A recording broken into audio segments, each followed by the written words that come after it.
Reka mfata aka kanya basuhuze mbahe ikaze mwese tubana hano kuri uyu muyoboro. Reka mbifurize kugira ibyiza byose bitangwa n'ikiganza cy'Uwiteka.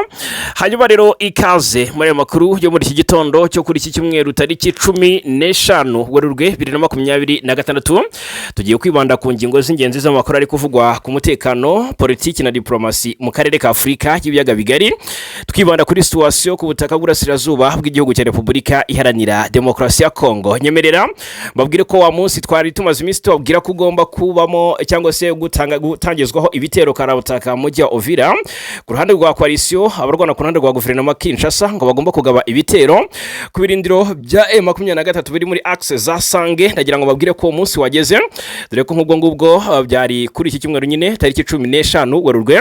Ese biraza kuba bigenda bite ku mirongo y'urugamba? Bana natwe 5-5 umenye uko situation imeze, ubonye ko ibintu byifashe hagati y'impande zihanganye. Urugamba rugiye kwa Magasa muri Kivu y'Amajyepfo. Turaje turebera hamwe uko situation imeze mu bice bigiye bitandukanye. Igisirikare cya Repubulika ya Demokarasi ya Kongo FARDC cyagabye igitero cy'indege yo mu bwoko bwa Bayraktar niba nibuka neza, ariko abandi bati ni CH-4 kuko ntabwo yigeze ifotorwa, ariko ni indege y'igisirikare cya Kongo birumvikana cyifashisha cyangwa se yifashishwa ku mirongo y'urugamba hariya muri Kivu y'Amajyaruguru n'iy'Amajyepfo. Iyi ndege rero ejo muri tariki 11 igira itya igaba igitero ku mujyi wa Goma, cyahitanye umuyobozi wa UNICEF ari we Karine Guise, n'umufaransa kazi wakoraga muri UNICEF. Ni igitero rero cyarikoroje hirya no hino ku isi ya rurema kuko cyamaganwe n'abatari bake, nubwo ababyiye babyamagana batigeze bagaragaza suruse y'icyo gitero. Iki gitero rero Kinshasa yatangije gahunda cyangwa se ubukangurambaga bwo guhishira uruhare rwayo muri cyo kubera ibyago cyazanira iki gihugu. Ubwo rero ndagira ngo mbabwire ko Kinshasa y'ubwayo mu rwego rwo kuyobya uburari yaratangaje ko igiye gutangiza iperereza ngo kugira ngo hamenyekane ikihishe inyuma y'iki gitero, ndetse ngo hagaragazwe mu by'ukuri nyirizina uwakigabye. Aka kanya hari umudepite hariya muri Repubulika ya Demokarasi ya Kongo wavuyemo Tshisekedi yirengagije ko hatangijwe iperereza ryatangijwe n'iperereza n'abashinzwe iperereza mu gihugu cy'Ubufaransa rigamije kumenya uwagabye kira gitero cyahitanye uriya mu Faransa kazi. Aka kanya rero umudepite wavuyemo Tshisekedi Chilombo uyamaze kuba yirukanwa ku nshingano ze, yitwa Willy Mishiki. Ndaje mbabwire ngo ibishobora kuza kumubaho nyuma yuko afatiwe imyanzuro kwirukanwa ku mwanya we. Hanyuma ariko ibi byose turabikomozaho tunarebere hamwe. FARDC nayo ubwayo yasabye gukora iperereza ku gitero ishinjwa kugaba igoma, turabikomozaho. Kinshasa ubwoba ni bwose ntibarya ntibamira. Aka kanya nabo ubwabo batangiye kwikanga M23 muri Katanga, turaje tubikomozeho turebera hamwe ukuri guhari. Hanyuma rero ikindi nza kubabwira muri aya amakuru, ndababwira ko yitwa Minisitiri Olivier Nduhungirehe yakomoje ku kijyanye n'ibihano cyangwa se no guhagarikirwa inkunga ingabo z'u Rwanda ziri mu butumwa bw'amahoro hariya Cabo Delgado muri Mozambique, ngo zigomba kuba zihagarikirwa iyi nkunga cyane cyane bitarenze muri Gicurasi uyu mwaka. Aka kanya rero nyemerera nze kukubwira ko Nduhungirehe hari icyo yabivuzeho. Ni Minisitiri w'Ububanyi n'Amahanga n'Ubutwererane yerura ko u Rwanda ruzakura ingabo muri Mozambique ibikorwa byazo nibidahabwa agaciro. Ndaje mbabwiraho 5-5 Kongo iri mu mpaka ziremereye ko hazaza itegeko nshinga ry'igihugu. Ndaje mbabwireho 5 kandi umusirikare ukomeye wigeze kugarukwaho mu mateka y'ishwa rya Laurent Désiré Kabila wabaye perezida w'iki gihugu yongeye kuvugwa, ndetse yongeye kuvugwaho mu buryo bukomeye. Reka nze mbabwire ibivuzwe kuri we. Hanyuma ariko nandi makuru agezweho muri teritwari ya Warikare, muri teritwari ya Masisi ku kibuga cy'imirwano turayababwiraho 5 kandi. Hanyuma ariko kandi ikindi nza kubabwira turanyarukira hanze ya Afrika. Ibintu byakomeye, President Trump yemeje ko ibihugu byinshi ngo bizohereza ubwato bw'intambara muri Hormuz ibishaka gukurura intambara yagutse y'akarere. Ndababwiraho ni Trump kandi waboneho no gutera utwatsi ibiganiro bigamije agahenge mu ntambara ya Amerika ndetse na Israel bafatanyije bahanganye n'igihugu cya Iran. Mwabanumwe ikitwa kuganira ku gahenge, mwabanumwe ibi byo ntabwo Trump abikozwa. Ni mu gihe benshi bifuza ko ibiganiro byabo kubera ko ingaruka z'intambara zikomeje kugenda zigera ku bihugu bigiye bitandukanye. Ubwo rero ubutegetsi bwa Amerika bwatangaje ko President Donald Trump adakeneye ko ngo habaho ibyo biganiro biganisha ku gahenge mu ntambara ya Iran, ngahubwo ko iyi ntambara izakomeza. Ni Trump maze iminsi anigambye ko intambara izarangira ku bushake bwe. Iran nayo ihita itera utwatsi iryo tangazo ivuga ko atari bo bagena igihe intambara izarangirira. Mw'abantu mwe, iyi Iran ikomeje kugaragaza ko atari agafu k'imvugo rimwe. Muri White House baravuga iki? Ukuriye umutekano wa Iran Ali Larijani nawe hari icyo yabivuzeho. Reka turebere hamwe ese biraza kuba bigenda bite, turashe tubikomozeho. Iran yateguje ibitero byo kwihorera kuri Amerika mu buryo budasanzwe, ndetse ngo bizababaza cyane Amerika kubera ko ngo uburyo bizakorwa ngo ni uburyo bw'inkuba, ngo bazakora operation Karahuta kizasiga President Trump na ubwe yishatse akibura, ariko kandi ngo no kumwivugana nkuko yivuganye umuyobozi w'ikirenga Ayatollah Ali Khamenei, ngo nabyo birashoboka cyane. Buri mugabo arahigira undi. Reka turebera hamwe ngo uguhiga ubutwari muratabarana, niko umunyarwanda avuga. Ndaje mbabwira 5-5. Hanyuma ariko nababwira ko kuri ubu Amerika yarashe ikirwa gifatwa nk'umuti mu bukungu bwa Iran mu rwego rwo kubaca intege, ngo suruse ubundi ubushobozi mu bukura he, aho mukura akavagari k'ifaranga tubaharase cyangwa se tuhabomboreze. Amerika rero mu buryo bwo guhimana ngo yarashe kwikirwa gifatwa nk'umutima w'ubukungu bwa Iran. Reka nzababwire ingaruka biza kugira kuri iki gihugu muri intambara bakomeje guhanganamo hariya mu burasirazuba bwo hagati. Hanyuma ariko rero ndaza kubabwira ko Amerika yibasiye umuyobozi w'ikirenga wa Iran. Hanyuma Papa Leo asaba abatangije intambara kwihana, ati nyabuneka ari musigeho nta kiza cy'intambara. Igisasu cya Korea ya ruguru cyakangaranyije Korea y'epfo mu Buyapani. Iyi nayo ni inkuru tuza kugarukaho turi muri aya makuru turi kugana ku musozo. Hanyuma rero icyo musabwa bantu banje cyangwa se bakunzi bacu hano kuri News Lab TV ni gukanda hasi ndetse subscribe, fyondaho nyabuneka kugira ngo ujye umenya amakuru abagiye agezweho, fyondaho kugira ngo ujye usobanukirwa uko situation imeze, fyondaho kugira ngo ubane natwe 5-5, ni na nyungu yacu ikomeye cyane. Hanyuma na kandi like tubone ko ubikunda, utange igitekerezo ari nako usangiza abandi aya makuru. Ibi byose ariko ubikore mu gihe nawe ubwawe wumva wanogewe. Ubundi busabe bwanjye, hanyuma mushyire dutima muri comment, hanyuma biba byiza nambwira aho uherereye n'izina, ubundi nkajya nkusuhuza. Ibyo nabyo ni by'agaciro cyane. Reka twanzike n'amakuru agezweho mu burasirazuba bwa Repubulika ya Demokarasi ya Kongo. Duhere Uvira, ni inkuru isa nigarutse cyangwa se nigarutsweho inshuro zirenga 2. Kuko uyu munsi tuyisubiyemo, ariko nagira ngo ni nka reminder, ni ukubibutsa ko ibintu biza kuba kuri uyu munsi w'Imana nakamaramaza Uvira. Tumaze iminsi mbabwiye ko twakiriye amakuru y'ibanga akomeye cyane, ariko na makuru nkeka ko atace igikuba mu ntare za Sarangwe na ziriya nariya madubu yo muri MRDP twirwaneho. Amakuru yari ibanga ariko yashyizwe agaragaza ko FARDC n'abafatanyabikorwa bayo ni coalition muri rusange, full coalition, ngo bafite mu by'ukuri mu mugambi icyitwa kubabaza M23 ndetse na Wazalendo bakiri mu misozi yunamiye Uvira. Ngo bira byo kujijisha ngo bari he, ngo bari kure, ngo bari kuye Uvira, ngo ntago bishaka, ahubwo M23 nayo bikavuga ko iri kwitegura urugamba rwo kwisubiza Uvira, ndetse ko ngo aho bari hose bakwita gatoki ku kandi bicuza kure kururiya mugi. Amakuru mashya ava imbere mu gisirikare cya Kongo twabigarutseho yagaragazaga ko hashobora kuba hategurwa cyangwa se ari gutegurwa igitero kinini ngo gishobora kongera gukaza umurego w'intambara imaze igihe hagati impande zihanganye. Bikavugwa ko Nyirantarengwa ari kuri iki cyumweru tariki 15 Werurwe 2026 ngiyi tariki kuva mu gitondo kugera nimugoroba urugamba ruraba amagasa hari muri axe za Uvira. Mutesa Uvira ko ari nini, ko Uvira ari teritwari ifite commune zigera kuri 3: Mulongwe, Kavimvira, indi ni yihe munyibutse. Amakuru akubiye muri inyandiko twahawe n'uyu musirikare ndagira ngo nkubwire neza ko agaragaza ko mu ijoro cyane ndetse mu ijoro ryo kwa gatanu nibwo ngo icyo cyemezo cyafashwe, ndetse ko hari n'abasirikare bamaze kwinjizwa Uvira barimo n'abahibu special force, ngo bamaze iminsi Bujumbura, ngo bamaze kwiparika cyangwa se kwipangapanga mu axe atandukanye hariya muri commune Kavimvira, ngo bagomba guterera berekeza mu misozi ya Sange, akaba ariho bajya kurasira M23 bakayishushubikana bakarekeza Kavimvira. Ubwo rero amakuru akavuga ko FARDC yahawe ikitwa ibikoresho. Hari ibikoresho ngo byaguzwe mu gihugu cya Serbia mu minsi ishize, twabivuzeho, byadeployinzwe na Mantonove hariya ku kibuga cy'indege mpuzamahanga cyitiriwe Melchior Ndadaye cya Bujumbura. Ibi bikoresho rero ngo byaje guhabwa abasirikare, ngo bamwe aba bahibo babyinjiranye, hari n'ibindi ngo byagenewe abacancuro abanyarigeria bigomba kwifashishwa muri uru rugamba.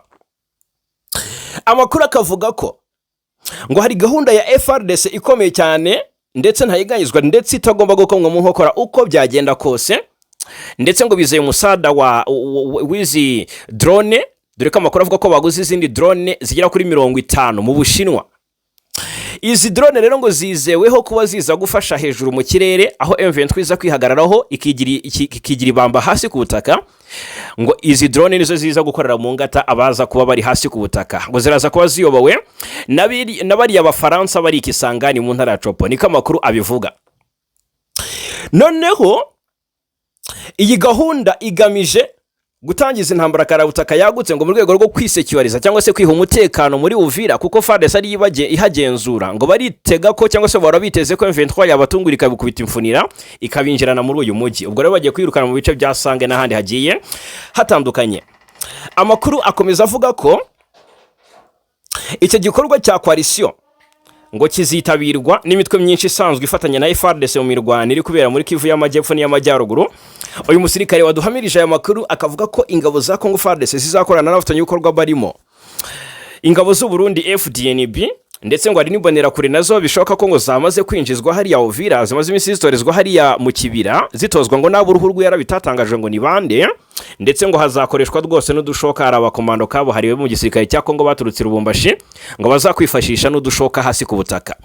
Bikavugwa ko rero aba Barundi baraza kuba bahari, hari imitwe twaje intwaro ya Wazalendo, hari abarwanyi baba FDLR n'abacancuro, ndetse n'urubyiruko rw'ishyaka CNDD-FDD rw'u Burundi ruzwi kumbonera kure. Rero n'ubundi basanzwe bafatanya n'igisirikare cya Kongo, ariko noneho akarusho ingabo za Jora Lorenzo nazo ngo ziri tayari kwifashisha indege muri uru rugamba, dore ko bazanye drone ndetse bakazana n'indege ya CH-50 na Sukhoi 30. Iyi nayo ngo ishobora kuza gutumbagira mu kirere cya Uvira hariya muri Sud Kivu kuri munsi wo ku cyumweru. Ishyano rishobora kuza kugwa muri Werurwe ryari rya Gashyantare ubundi. Amakuru akomeza avuga ko ngo hari igitero cya mbere gishobora gutangirira mu gace ka Sange nk'uko natangiye mbabwira. Ahangaha niho M23 yisuganyirije. Noneho aka gace nk'uko bigaragara kari muri Predo Rusizi cyangwa se mu kibaya cya Rusizi ni teritwari ya Uvira ni Kivu y'Amajyepfo.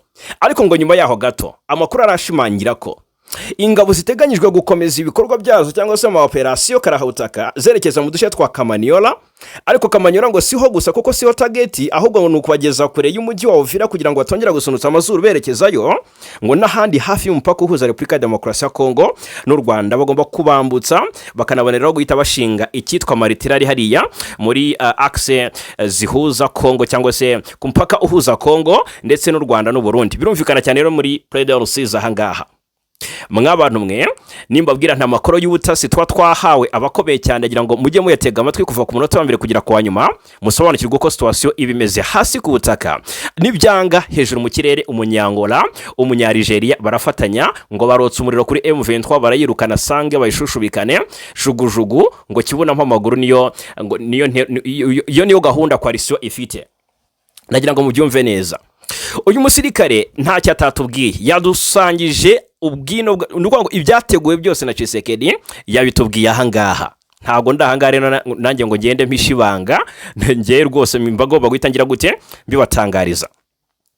Uyu musirikare nkuko abivuga ngo hari n'ibindi bitero byateguwe kuzagabwa mu misozi iri mu bice by'Indondo ndetse nahitwa Rurambo. Ahangaha hagira ngo murabizi ku Ndondo ya Bijombe ejo ndi hamaze iminsi hagabwa ibitero ni kuwa 4 kuwa 3 deja no kuwa 4 byavuzweho. Ahangaha ku Ndondo ya Bijombo naho hagabwa ibitero byarimo abarundi n'abazarendo banakubitiwe inshuro nari ya madubu yo muri MRDP twirwaneho muri ziriya axe. Aha nahatuwe cyane n'abanyamurenge. Ni bitero ngo bigamije kugerageza gusubirana ibice bigenzurwa n'imitwe irwanya ubutegetsi bwa Kinshasa nitwirwaneho ndetse na M23. Adi bakuru akavuga ko M23 nayo ngifite akayihayeho ko kuba yakwinjira Uvira itunguranye iturutse mu misozi. Murabize ejo barasaniye ahitwa Remera. Hari ikikango hari ama operation yagiye akorwa ngo yitwa ngo imfunira. Abakomando ba M23 b'abanyadushoka b'abakomando ngo bagiye bakora hafi ku maaxe agiye atandukanye cyangwa se ngo ku mipaka ihuza Burundi ngo hagiye hicwa n'abarundi batagira ingano. Byaravuzwe ariko n'ibyashimangiwe ubwo kandi nta nduri ivugira ubusa ku musozi byumvikane cyane ahangaha. Minembwe, Ndondo, Masisi, Warikare hamaze iminsi humvikana icyitwa irasana hagati y'impande zihanganye. Reka twerekeze amaso Uvira kuko intambara igiye kongera kubura hagati y'impande zihanganye. Ntago M23 ari abana baza kugabwaho ibitero bakipfumbata, ntago biri bukunde. Umugabo ubundi ngo uguhiga utwari muratabarana. Bantu banjye rero kuyu musoko cyumweru munyemerere tubane abo tuza kubana kuko turababera aho mutari, abo tuza kubana mushyira udutima muri comment. Yego nkuko nguko yego. Hanyuma ariko kurundi ruhande iyi mirwano M23 ntago hari gutangazwa uburyo yo yiteguye kubloka ibyo bitero cyangwa se iyo provocation ya coalition, ariko ntacyo turaza ko hababera turamenya uko baza kugitwaramo ni muri action niko nabyita. Bari mu gikorwa nyirizina nuko ngo ahangaha ntago tuzi ngo baraza kubyitwaramo bate, ariko turaza kwibabwira uko biza kugenda ko byanze bikunze ntago baza kubura uko bihagararaho. Reka rero tubihanga amaso turebe ese biraza kuba birangira bite. Birakomeye cyane ibyo muri Republika Demokarasi ya Kongo ku butaka hasi ndetse no hejuru mu kirere, naho coalition ngiri kurushiriza imbaraga M23 dore ko ejo buri rwose bigambye guhanura indege za M23 ngo z'amakamikaze ni ziriya drone za kamikaze zigera kuri 2 ngo zarasiwe hariya mu bice byo muri Fizi, ari naho coalition iri kwigamba ko ngo yafatiye yo matekwa z'aba M23 zitagira ingano. Mwabana mwe ibintu birakomeye cyane aha ni Fizi. Hanyuma ubutegetsi bwa Kinshasa bufite ubwoba ko M23 yabageranye Katanga, ndetse bufite ubwoba budasanzwe Tshisekedi ngagiye gukora impinduka zikomeye zihutirwa, ngo hari nawe yagiye yibeshyaho ko ari abagambanyi kandi ari akagara kujuje ibyangombwa. Ndavuga barimo uriya mu Nyamulenge General Masunzu wagambaniye bene wabo na bene se bishywa be, ndetse mu by'ukuri n'abarumuna be, akajya ku ruhande rwa Tshisekedi ugamije kubicanga abamare. Ndetse yagezaho ubwo batakazaga agace kanzibira hariya werekeza Shabunda uva Mwenga, bivugwa ko Tshisekedi yagize uburakari ko ari Masunzu wagambanye M23 igafata turiya duce, ndetse ko ari uburyo yavuganaga ngo nabo ku ruhande rw'u Rwanda na M23. Ibyo yaje kubizira mu mpera z'Ugushyingo umwaka ushize, atabwa mu mvuto afatiwe hariya Kisangani yerekezwa n'Kinshasa kugira ngo akatirwe urwo gupfa. Byarangiye tutamenye byinshi ku rubanza rwe, ahubwo twatunguwe n'inkuru y'uko Masunzu yagariwe mu nshingano ndetse ahabwa izindi nshingano, ntabwo akiri umuyobozi wa 34 region militaire, ahubwo noneho yahawe izindi nshingano. Reka turebera hamwe ngo ni izihe. Hanyuma ariko ngagomba kuba afite mission yo gutuma icyitwa ibikorwa by'ubutasi muri FARDC bikorwa neza kugira ngo babashe kunetraliza umwanzi, kuko ngo nicyabarushisha ngo ngaho iyo bagiye gufata ibice umwanzi aragenda akabanza akamenya ibikorwa FARDC iteganya gukora, ubundi akabona mu by'ukuri uko abamenasa. Icyo nshaka ko tugaruka hangaha, Masunzu inshingano yahawe mw'abantu mwe ndagira ngo muzumve neza tutaza kuzitiranya. Ntabwo Masunzu yahawe akazi ko kuba umuyobozi, donc ntago yaje ngo uwitwa Nyembo Abdallah yirukanwe ku nshingano yari afite. Ntago ariko byagenze. Ntago Nyembo Abdallah yirukanwe ku nshingano yari afite. Murabizi ko mu bice areberera harimo ibyo bice birimo imirwano muri Kivu y'Epfo n'iya Ruguru, Ituri, Katanga, ndetse Kisangani ndetse n'ahandi. Masunzu uyu we yahawe inshingano zikomeye, yahawe imirimo mishya. Amakuru atandukanye ndetse akemeza ko uyu Masunzu yagizwe umugaba mukuru wungirije w'ibikorwa w'ingabo za Kongo, ariko ushinzwe ibikorwa by'ubutasi n'ubutasi. Ni inshingano yasimbuyeho uwitwa Lieutenant Jacques Chaligonza Ndulu waruzimaranye imyaka igera kuri 3. Yahawe ziriya nshingano nyuma y'uko mu mpera z'umwaka ushize wa 2025 yari yatawe muri yombi, nyuma kaza kurekurwa. Twabigarutseho ni General Pacifique Masunzu. Abenshi batazakora icyo azatanga iki, nuhe musaruro azazana, turabihanga amaso natwe tumenye ngo ni ibiki. Gusa Kinshasa nayo ntabwira iri dekaranga ivuga iti ni koko nibyo. Hanyuma reka mbabwire ko Kinshasa ubwoba ni bwose ko M23 yageze ikatanga. Twabwiye umutwe umaze iminsi uhanganye n'igisirikare cya Kongo ejo bundi, ndetse ko amaze kugenda ufata ibice bitandukanye. Reka mbabwize ukuri ko uyu mutwe batangiye kuwitirira M23, batangiye no kwikanga izindi mpamvu simusiga zishobora gutuma ngo Katanga nayo cyangwa se zishobora gushimangira ko Katanga nayo yaba mu by'ukuri iri muri target za M23, ndetse ko itazarinda kwigerera ahubwo kizahatuma intumwa. Bikavugwa ko guverinoma ya Kinshasa yatangaje ko ifite ndabivuga gute, ifite umuhangayiko udasanzwe yatangaje ko ihangayikishijwe n'ishingwa ry'umutwe w'inyeshyamba wagaragaye mu ntara ya Al-Katanga ni mu majyepfo ya kiriya gihugu. Ni mu nama y'abaminisitiri yabereye i Kinshasa kuwa gatanu tariki 16 Werurwe. Ubutegetsi bwa Kinshasa bwagaragaje ko hari umutwe w'inyeshyamba umaze iminsi ugaragara muri Katanga, bigakekwa ko waba ufitanye isano na M23 ndetse n'umutwe witwaje intwaro wa Bakata Katanga. Leta ya Kongo ivuga ko ibikorwa by'uwo mutwe byagaragaye cyane cyane muri parike y'igihugu ya Upemba ndetse no mu gace ka Lusinga ahagabwe igitero mu minsi ishize.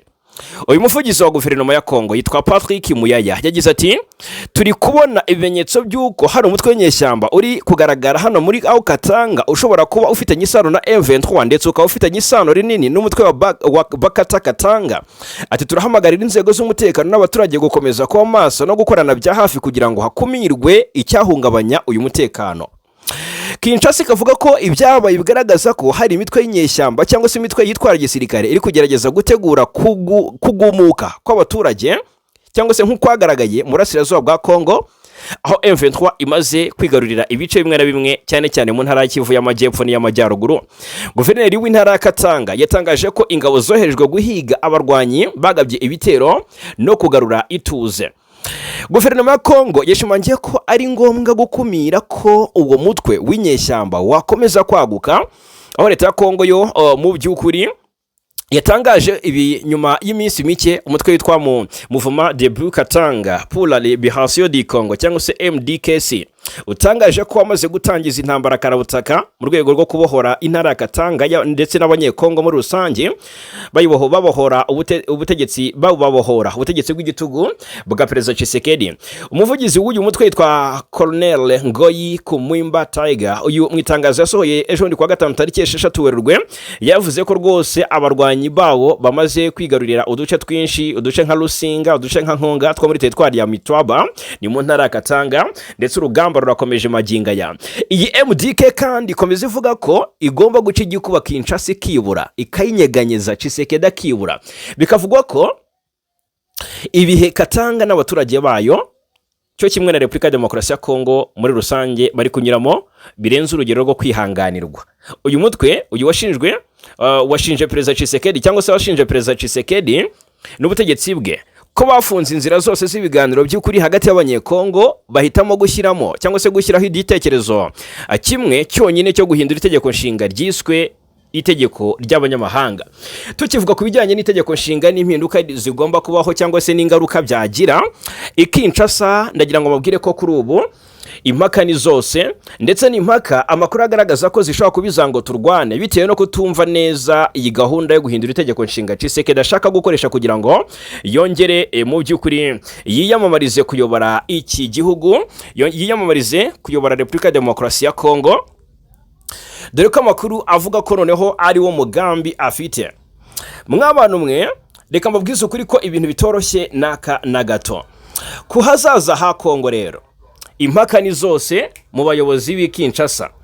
Reka mbabwize ukuri ko Tshisekedi ngo akana gasozi ngagomba kurira ariko akagenda kamba kubera ko ngo ntago bizamuhira cyane, ntago zagara ngo bikunde no kumwica bazamwica, cyangwa se M23 nayo ubwayo nibiza ifite gahunda yo kubohora Kongo yose, birashoboka ko iyi gahunda yakwihutishwa mu gihe ubuyobozi bw'iki gihugu buyobowe na Tshisekedi bukomeje kuvuga cyangwa se butangiye kuvuga ku gitekerezo cyo kuvugurura cyangwa se guhindura itegeko nshinga ry'iki gihugu.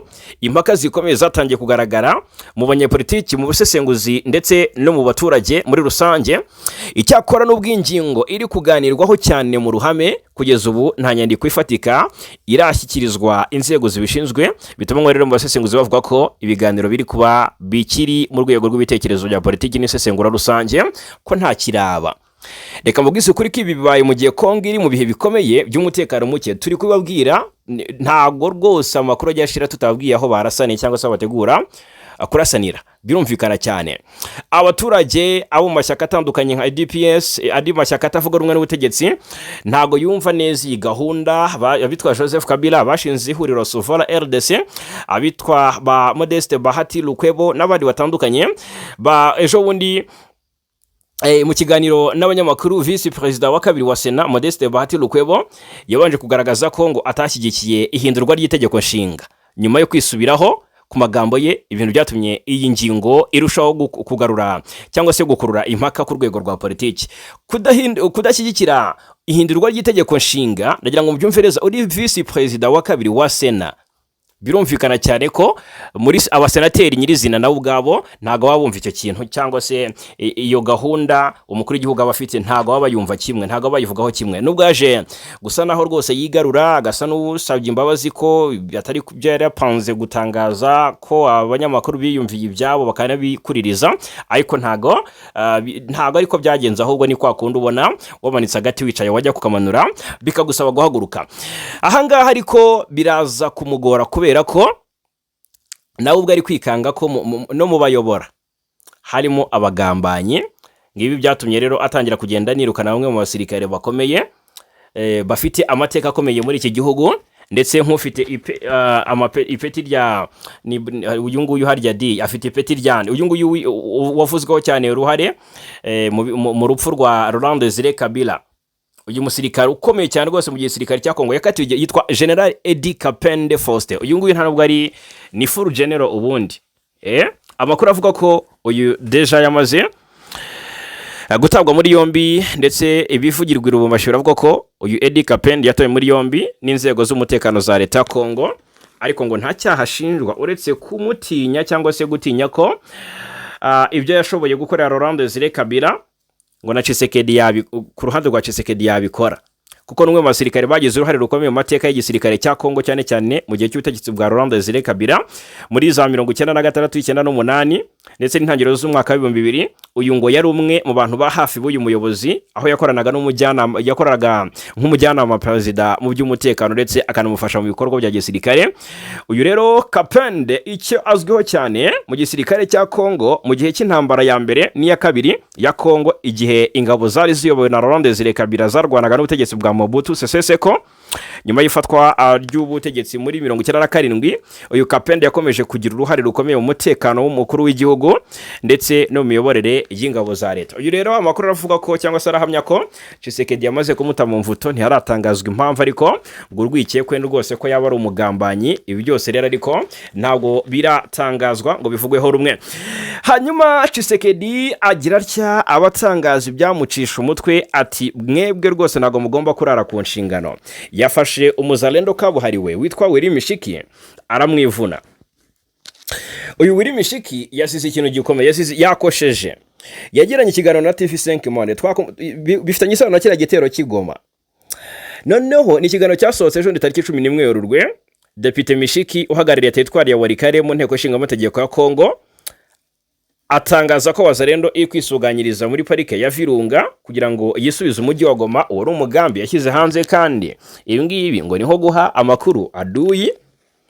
Uyu mudepite ni nawe wemeye ko ahari naho ruzingi icyo yazize cyane, yemeye ko igitero cya drone cyagabwe mu mujyi wa Goma mu rukerera rwo ku itariki 11 Werurwe kigapfiramo abasivili batatu barimo umufaransa-kazi Karine Buise wakoreraga ishami ry'umuryango w'abibumbye ryita ku bana UNICEF, ngo cyagabwe na wazalendo. Iki ni icyaha gikomeye yakoze, no gusiga icyasha Tshisekedi watangiye kubihakana avuga ko ngo agiye gukorwa ngo n'iperereza ryimbitse kugira ngo amenyekane wishe nyuma y'iki gitero. Ngira ngo murabizi ko yaramaze kuvugana n'amahanga, ngo Ububirigi, Ubufaransa, Amerika, bose babwira ko rwose badakwiye kuba batangaza ko ari wagize uruhare muri icyo gitero cyahitanye umufaransa-kazi. Uyu mudepite nka Willy Mishiki aragenda ashorera urutwa ajya muri TV5 Monde aganira n'abanyamakuru, yigamba ko icyo kintu ari bo bagikoze. Murabizi ko ubwo bicaga Lieutenant Colonel Rulingoma mu kwezi gushize babyigambye, ariko bagahita babisiba. Noneho kwigamba ko ngo wakoze igitero cyakoze amabara hanga mu nka Goma ni icyaha gikomeye. Ni icyaha gikomeye Willy Mishiki agomba kuzira. Uyu rero tayari yamaze kuba akimbizwa, yirukanwa ku nshingano yari yavugiraga abasenateri. Donc amakuru agaragaza ko uyu Willy Mishiki yari mu by'ukuri numwe mu bavugiraga, yarahagarariye teritwari ya Walikale mu nteko ishinga amategeko ya Kongo. Hanyuma Depite Mishiki abikomozaho yagize ati turi kwisuganyiriza muri parike ya Virunga kugira ngo twisubize umujyi wa Goma. Ubu turi muri Nyiragongo mu birometero bike uvuye Goma, niyo mpamvu ya kiriya gitero. Iri jambo yarizize ko ku ya 13 Werurwe umuhuzabikorwa wa CNVPD was yatangaje ko buri mishiki ngo yasutse amavuta mu muriro ubwo yatangazaga ko cyangwa se ubwo yatangazaga aya magambo agaragaza uruhare rwa leta ya Kongo muri iki gitero, kandi ntawe yabanje kugisha inama mu bari mu nzego z'ubuyobozi ziri huriro. Iki rero ngagomba kukizira. Iyi CNVPD was yatangaje ko ngo kubera amagambo akomeye yatangajwe na Depite Mishiki atari perezida w'inama y'inararibonye yayo, kandi ngo ko rwose ngo yanambuwe ubunyamuryango imusimbuza uwitwa ngo ni Katulanya Jacques. Minisitiri w'ububanyi n'amahanga n'ubutwererane w'u Rwanda Olivier Nduhungire yatangaje ko gukura Depite Mishiki muri Wazalendo bidashobora gusiba amagambo yavuze, cyane ko aherekejwe n'ibimenyetso. Ati mushobora kwikiza umuyobozi w'amabandi wemereye mu ruhame icyaha cyakozwe n'amabandi, ariko ntimushobora gukuraho ibyo yiyemereye, cyane mu gihe bifitiwe ibimenyetso byinshi. Ni leta y'Ubufaransa yatangaje ko icyo mu by'ukuri igiye gukora iperereza kuri iki gitero cyatwaye ubuzima bw'Umufaransa-kazi Karine Bouisse. Ihuriro AFC/M23 ryemeza ko iki gitero cyagabwe n'ingabo za leta ya Kongo, kandi ko cyari kigamije kwica Joseph Kabila n'abayobozi batandukanye barimo Corneille Nangaa, Bertrand Bisimwa, Freddy Kaniki, General Sultan Makenga n'abandi bayobozi bagiye batandukanye. Uyu Willy Mishiki rero aka kanya ndagira ngo mabwire ko ntabwo akiri ku mwanya we, dore ko Kinshasa yaratangiye kuyobya uburari nayo ivuga nk'ubwo ngubwo. Byari byanatangajwe ko Minisitiri w'Ubutabera wa Kongo yitwa Guillaume Ngefa we yari yanasabye ubuyobozi bukuru bw'igisirikare cy'iki gihugu FARDC gukora iperereza ngo rigamije kugaragaza ukuri ku gitero cya drone nyine cyagabwe hariya Igoma. Mishiki rero ngo yabyishe byose, ngo rwose yasutse mu by'ukuri essence mu muriro. Hanyuma reka mbabwire ko aka kanya hari byinshi biri gutangazwa muri aka karere k'ibiyaga bigari.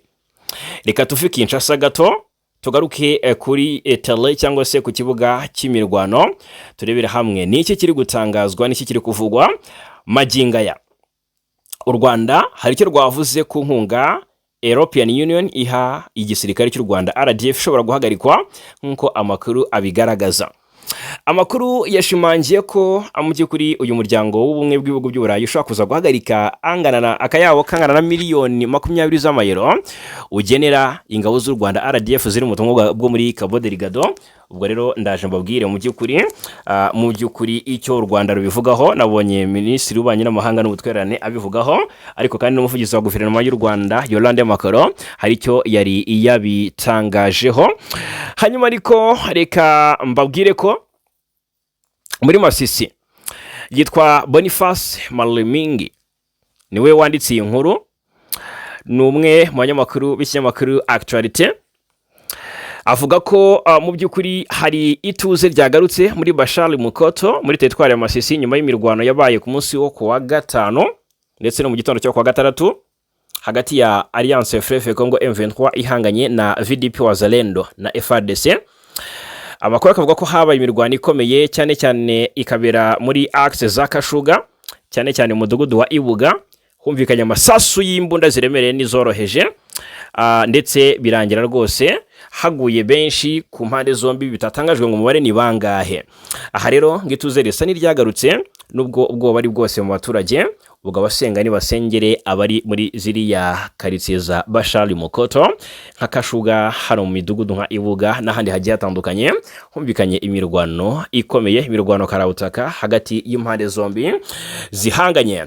Hanyuma aho rero ni muri teritwari ya Masisi, akaba ari muri Nord Kivu. Reka tugaruke turebera hamwe icyo u Rwanda rwavuze kukuba ingabo z'u Rwanda RDF ziri Cabo Delgado. Rwose byagaragajwe n'umuvugizi wa guverinoma y'u Rwanda Yolande Makaro ko mu by'ukuri guhagarika inkunga nk'uko EU bivugwa ko ishobora kuza guhagarika inkunga yageneraga ingabo z'u Rwanda ziri muri ubutumwa. Mu by'ukuri biragaragara ko amafaranga u Rwanda rukoresha muri ubu butumwa bukubye cyane inshuro 10 nk'uko Yolande Makaro yabivuze. Inkunga n'ubundi igenerwa ingabo z'u Rwanda itanzwe na EU. Kw'ibyo bitahugabanya rwose ibikorwa by'u Rwanda cyangwa se ibikorwa by'ingabo z'u Rwanda mu kubungabunga amahoro aho ziyambajwe. Ariko noneho Minisitiri w'Ububanyi n'Amahanga n'Ubutwererane w'u Rwanda Olivier Nduhungirehe, Ambasaderi Olivier Nduhungirehe, we yeruye ko u Rwanda ruzakuraho ingabo cyangwa se ruzakura ingabo muri Mozambique mu gihe ibikorwa byazo bitahabwa agaciro bikwiye. Ubutumwa yabutanze kuri wa 14 Werurwe mu gihe ibinyamakuru mpuzamahanga bikomeje kwandika ko muri Gicurasi uyu mwaka umuryango umwe bw'Uburayi uzahagarika inkunga yo gushyigikira ibikorwa by'ingabo z'u Rwanda muri Cabo Delgado. Ingabo z'u Rwanda zagiye muri Cabo Delgado muri Nyakanga 2021 hashingiye ku busabe bwa leta zunze ubumwe ku busabe bwa leta ya Mozambique murambabarira, yifuje ko zayifasha kurwanya ibikorwa by'iterabwoba byari byarahungabanyije bikomeye iyi ntambara kuva mu mwaka 2017. Umuvugizi wa guverinoma y'u Rwanda rero Yolande Makolo yagaragaje ko ingabo z'u Rwanda zagaruye umutekano muri Cabo Delgado, abaturage bari barahunze basubira mu ngo zabo, ubucuruzi burasubukurwa, sosiyete zashoye imari mu mishinga imwe n'imwe yo gutunganya gaze zibona umutekano n'ibindi bitandukanye. Makolo yagaragaje ko rero amafaranga u Rwanda rwashyize mu bikorwa by'ingabo zarwo muri Cabo Delgado akubye inshuro byibura 10 miliyoni 20 z'amayero yatanze kugira ngo ashyigikire ibi bikorwa, asaba ko ubwo bwitange buhabwa agaciro. Minisitiri Nduhungirehe yatangaje ko u Rwanda rudashobora kwemera ko ingabo zarwo zinengwa cyangwa ngo zifatirwe ibihano na bimwe mu bihugu byungukira mu bikorwa byazo muri Cabo Delgado, kandi rwarashoye miliyoni z'amadolari muri ibi bikorwa rukanahatakariza bamwe mu basirikare. Ati si u Rwanda rushobora gukura ahubwo ni u Rwanda ruzakura ingabo zarwo muri Mozambique mu gihe hataboneka amafaranga ahagije yo kwifashisha mu bikorwa byarwo byo kurwanya iterabwoba muri Cabo Delgado. Minisitiri Nduhungirehe yashimangiye ko u Rwanda rugomba gushyigikirwa rukabona amafaranga azafasha ingabo zarwo kubungabunga umutekano muri Mozambique mu buryo burambye. Ati rwose twiteguye kuva muri Mozambique mu gihe imirimo yacu cyangwa se umurimo wacu n'ibyo twagezeho bitashimwa. Amakuru ateguza guhagarika inkunga ya European Union itanga mu gushyigikira ibikorwa by'ingabo z'u Rwanda muri Cabo Delgado hariya muri Mozambique atangajwe nyuma yaho mu ntangiriro za Werurwe 2026 leta zunze ubumwe za Amerika zifatiye ibihano. Ubutegetsi bwa Kinshasa bukomeje by'ukuri gukora ubukangurambaga mu bagize inteko ishinga amategeko ya European Union kugira ngo uyu muryango ufatire ibihano ingabo z'u Rwanda. Ni ingabo zo mu bihugu by'umuryango wa Afrika y'Amajyepfo SADC nazo zatangaga umusanzu mu bikorwa byo kurwanya iterabwoba muri Cabo Delgado, ariko zavuyeyo muri Nyakanga 2024 bitewe n'ibibazo by'imisanzu, hasigarayo iz'u Rwanda gusa. Leta ya Mozambique rero igerageza cyangwa se igaragaza ko ingabo z'u Rwanda zafashije cyane, yifuza ko zaguma muri iki gihugu kugira ngo zibungabunge umutekano wagarutse muri Cabo Delgado hariya muri Mozambique. Hanyuma rero reka noneho tunyarukire mu makuru ari kuvugwa cyane hakurya y'inyanja ngari, turebera hamwe naho uko ibintu byifashe. Reka ntangire mbabwira ko ariko ubwo ntabwo nabura kubabwira ko bibaye ngombwa ko iyi nkuru nyigarukaho. Minisiteri y'ibidukikije ejo bundi iherutse gutangaza ko kuva muri 2001 kugeza ubu hari komisiyo yashinzwe gukurikirana ndetse no kuvugana n'ibihugu bituranye n'u Rwanda kugira ngo hemezwe imbibi z'igihugu, ariko kugeza n'ubu ntibarabasha cyangwa se ntibirabasha kubyemeranyaho, ndetse n'ubutaka bw'aho hantu ntibwanditswe n'aka kanya. Nuko ngo ibyo Minisitiri w'ibidukikije Dr Arakwiye Bernadette yabibwiye inteko rusange y'abadepite ejo bundi tariki 17 Nyakanga 2026 twari twabigarutseho.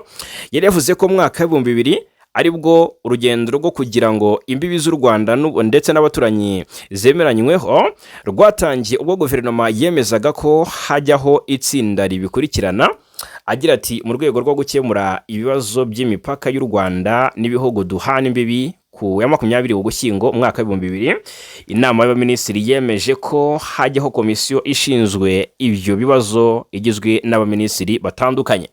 Yari yavuze ko iyo nama cyangwa se inama y'iyo komisiyo ya mbere yateranye muri Gashyantare mu mwaka 2001 itanga icyifuzo ko yakunganirwa n'urundi rwego rwa tekinike. Minisitiri Dr Arakwiye ati iyo komisiyo imaze kugera kuri byinshi birimo gutera imbago aho u Rwanda rugabanira na Congo na Uganda, ariko icyo gikorwa ntikirarangira kuko izo mbibi zitari zemezwa ku mpande zose z'ibihugu. Ni ukuvuga ngo aka kanya reka mbabwire ko gahunda yo kwemeza imbibi za nyazo z'u Rwanda mu by'ukuri ntabwo iragerwaho 100%, ariko kandi ni bimwe mu byatangiye kugenda birebwaho bikorwaho binaganirwaho kugira ngo imbibi z'u Rwanda n'ibindi bihugu zigende zigaragazwa, u Rwanda rumenye ngo tugarukira aha, hanyuma ibindi bihugu nabyo bimenye ngo iwacu naha. Ubwo rero nicyo nababwira abambazaga ngo ese u Rwanda rwamaze mu by'ukuri se sinzi uko nabyita, rwamaze gushinga imbaga aho rugarukira mu rwego rwo byari bikomotse ku kuba mu by'ukuri u Rwanda ngo rukoresha ingamba z'ubwirinzi rwashyize ku mipaka ndetse ngo bikabangamira abaturanyi, ariko aka kanya ikiri kuvugwa nuko aho imbibi ngo z'u Rwanda ziri cyane cyane ku ruhande rw'igihugu cy'u Rwanda na Repubulika ya Demokarasi ya Kongo aho bigabanira hahora impungenge. U Rwanda niyo mpamvu rukaza ingamba kugira ngo rwirindire umutekano, ariko Kongo nayo ikavuga iti rurarinda umutekano ariko hari naho rudusesereza rukinjira iwacu. Ni byinshi rero babyagiye bivugwa mu buryo bumwe cyangwa se ubundi. Hakurya y'inyanja ngari reka twerekeza amaso ku ntambara iri kubica bigacika hagati ya Iran na Leta Zunze Ubumwe za Amerika zifatanyije na Isirayeli. Reka tubirebere hamwe. Iran yateguje ibitero byo kwihorera kuri Amerika. Ni ukuvuga ngo kwica Ayatollah Ali Khamenei ndetse no gusenya ibikorwa remezo bitandukanye bya hariya i Tehran Amerika yakoze na Isirayeli ngo bagomba kubiryozwa kuko Iran ngo ntago izaviramo aho, dore ko yanabonye umuyobozi mukuru w'ikirenga mushya.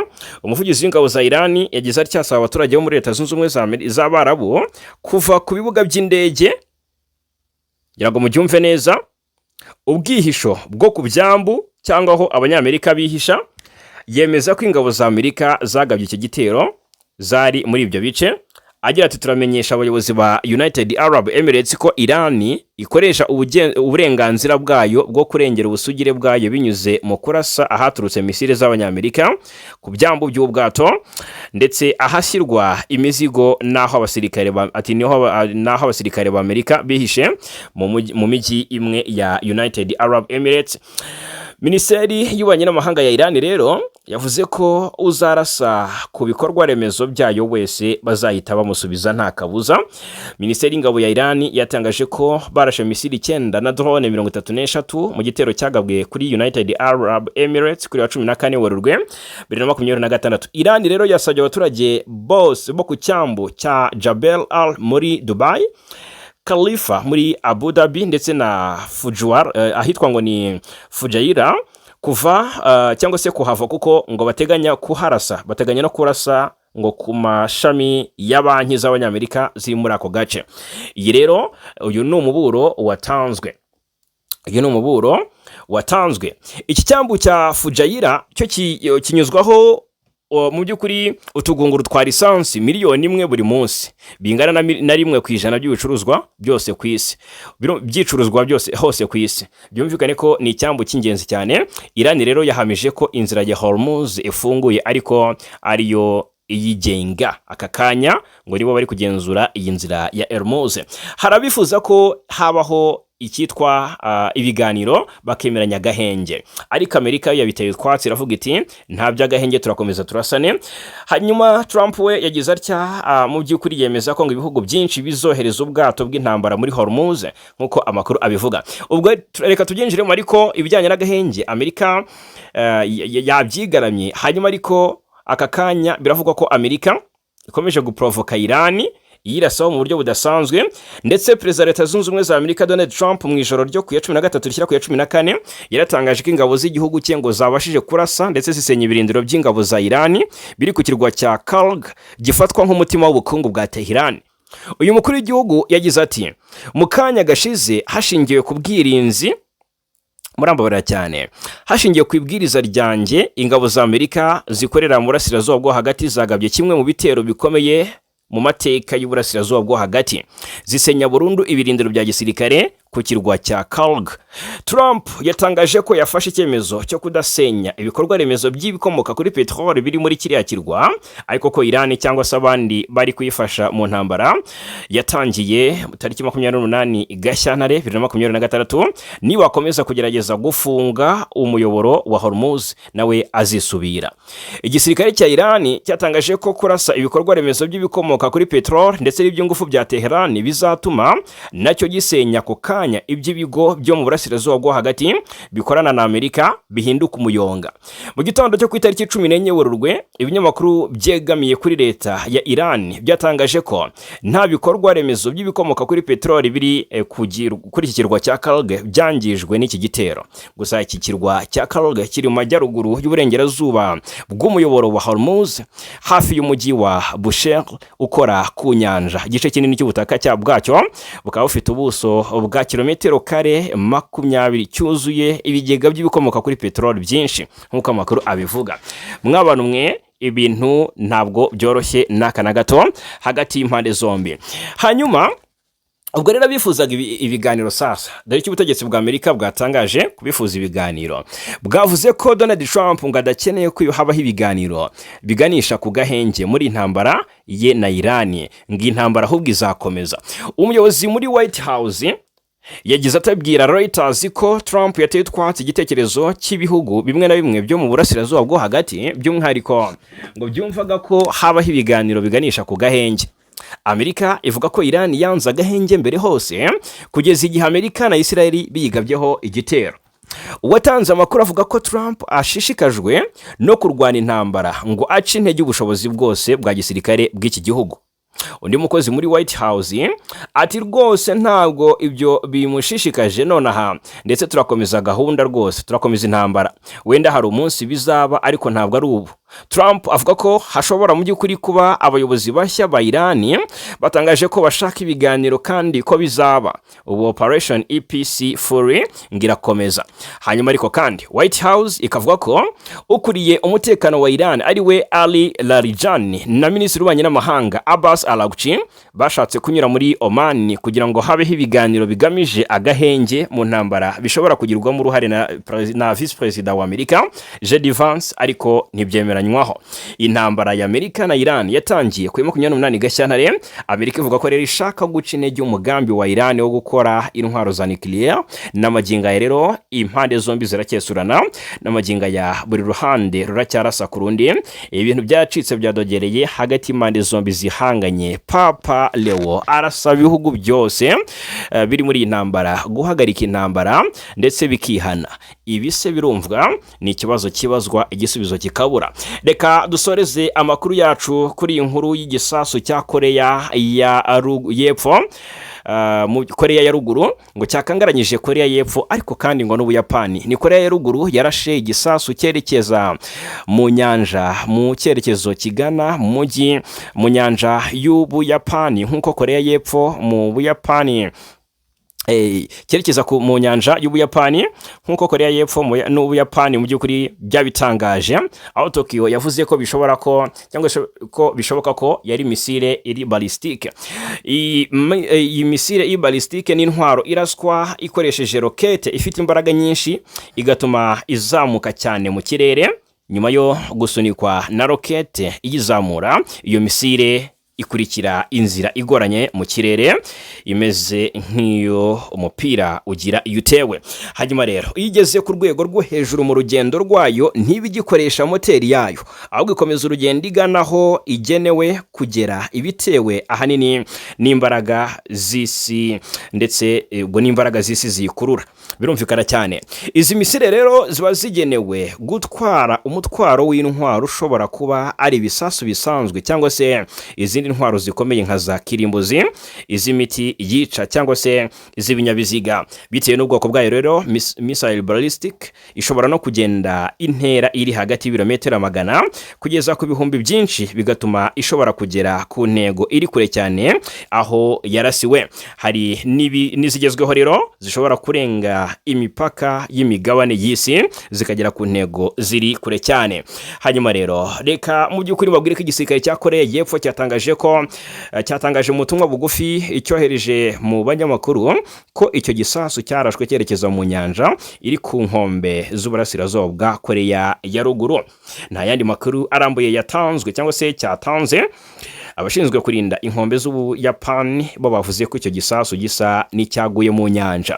Reka mbashimire cyane kuba natwe muri aya makuru yo muri iki gitondo cyo kuri iki cyumweru tariki 15 Werurwe 2026. Amakuru n'ibiganiro byo hano kuri News Lab TV uko bwije nuko bukeye nakagaruka.